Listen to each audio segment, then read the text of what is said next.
What's up, y'all? This is the story time of how I was dealing with a nigga, right? And I found out his baby was in a jar in his room at the house. So long story short, we from Louisiana, you heard me? And yeah, this is some Louisiana resident shit going on, you heard me? Fuck. Mind y'all, nigga was nothing but like motherfucking 19 around this time. And this nigga was like motherfucking 26, 27, if I ain't mistaken. So long story short, I started fucking with a nigga, right? And motherfucking, we was talking for a while. We seen each other in person. And then we started talking. Boom. So I want to say like maybe 3 weeks later, we had finally decided like, you know, we gon' yeah, type shit. You know what? Well, y'all know what the fuck I'm gonna say. So if I can remember it, it might have been on a fucking Saturday or the fucking Sunday, one of those. And he was supposed to come down and get me. He was coming to get me and bring me back to his house on some shit. We had got us some smoke and all that, and his people was cooking around this time. So he invited me. He was like, yeah. And I was like, yo, I'll come stay the night type shit. Because fuck, I was motherfucking celibate. Fuck. I wasn't fucking with nobody. So I was like, you know, I'm going to give it a chance. With an ugly nigga. You know, I had to get him an opportunity. Woo, woo, woo. And see, his partner was trying to fuck with me at first, but I'm not really into, you know, bright-skinned men. So I fucked with that because he was dark-skinned. He had a big old piece. Y'all, let me tell y'all, that nigga had a motherfucking microphone. Fuck, that bitch was, ugh. Yeah, y'all know what the fuck. So nigga had invited me to his house or whatever. So he had came to come get me. Mind y'all, we stayed 30, 40 minutes away from each other. He had came and got me. He brought me to his own house. And motherfucking, she had cooked or whatever the case may be. And, you know, he went and made me a plate. And I had went in the room and I sat up in the room and I waited for him until he came back in the room. So, you know, me being a female, if I go to a nigga house and a nigga tell me he don't fuck with no female, I'm gonna look around the room because, bitch, I need to make sure that it ain't no female shit in this motherfucker while I'm in this bitch. You hear me? So, in the mix of me, you know, looking around the room and shit, and mind y'all, I'm eating and shit, I'm looking around, this, that, and third, I come across a jar that caught my eye. And I didn't really know what to think of it, but I had a feeling about it, but I didn't know. Like, in the back of my mind, I'm thinking, like, this nigga a scientist or something. Like, bitch, I done got me a scientist, bitch. Yeah, like, bitch, we finna make some new shit and, bitch, make some money on it. That's how I'm thinking.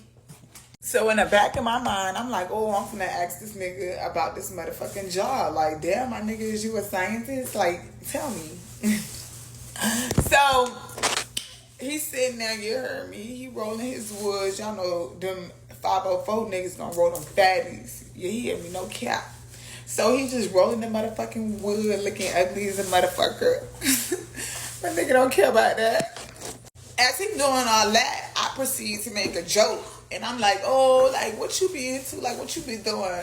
I said, because I see all the stuff on your dress and shit. What you, a scientist or something? What you be doing, experiments and shit? And at first, he looked at me like I was crazy. But then he just looked at me all blank and shit. And I should have knew off rip when he did all that, what it was. But I didn't. So, I'm like, you know, like, I'm with Vanessa. And then he was like, nah, I ain't no scientist. I don't even, you see me, I'm a hood nigga. A nigga don't be doing all that. So I'm like, all right, cool. So I'm like, oh, okay, well, fuck. Well, what's that on your dressing and shit? Like, what you done put a dead animal in there or something? Y'all, why the fuck the niggas say, oh, don't disrespect like that? I'm like, what the fuck you mean don't disrespect? Damn, bitch, you like that about a motherfucking reptile? That nigga say, no, my baby in there. Ah! I'm sorry, y'all. I had a flashback.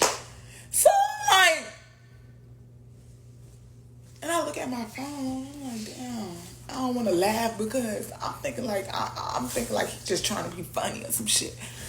Y'all, nigga wasn't trying to be funny. Nigga wasn't being funny at all. So I'm like, oh, you playing? Like, nigga, stop playing. Like, you go ahead. You play too much.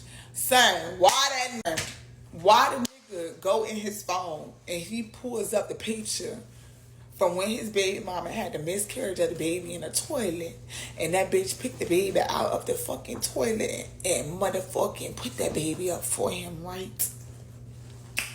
Son, nigga got the date of the baby died. That's on the fucking phone video. Nigga got the date the baby, you know, came out on his motherfucking arm. So I told him, I say, damn, so the girl gave you the baby out the toilet and you put the bitch in a jar. He was like, yeah, that keep me and my baby close. Y'all, do you think that I finished eating my motherfucking plate when he told me that? Because I did eat my motherfucking plate. Bitch, that wasn't stopping nothing. Bitch, I was hungry as a dog. But that's besides the point. That's besides the point. At the end of the day, I was like, oh my God. Like, I'm eating my shit, but I'm looking at this motherfucker like, oh, bitch, you is crazy. Like, y'all is tripping. Like, nigga, you really on that? Like, what the fuck, bitch? You really got to... And then you got your baby in a jar on the outside. It ain't like a nigga tried to hide the baby or nothing. Nigga got a whole... Like, when I really paid attention, nigga had a whole memorial service going on for the baby. Oh, my God. So, niggas see that, you know, I'm fucked up behind it or whatever the case. Like, I'm fucked up. Like, nigga really sitting here eating chitlins and shit. Looking at the fucking baby in the motherfucking jar and shit like that. So, yeah, I'm fucked up.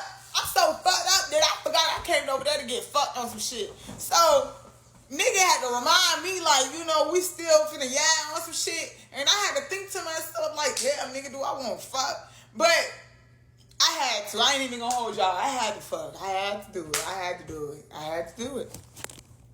And I ain't gonna lie, it was worth it. It was worth it. Nigga got a big old piece. If y'all know about Louisiana niggas, once again, they got a big old, thick piece.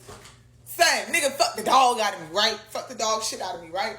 Son, I swear to God, my kids, God can straighten me down today, not tomorrow.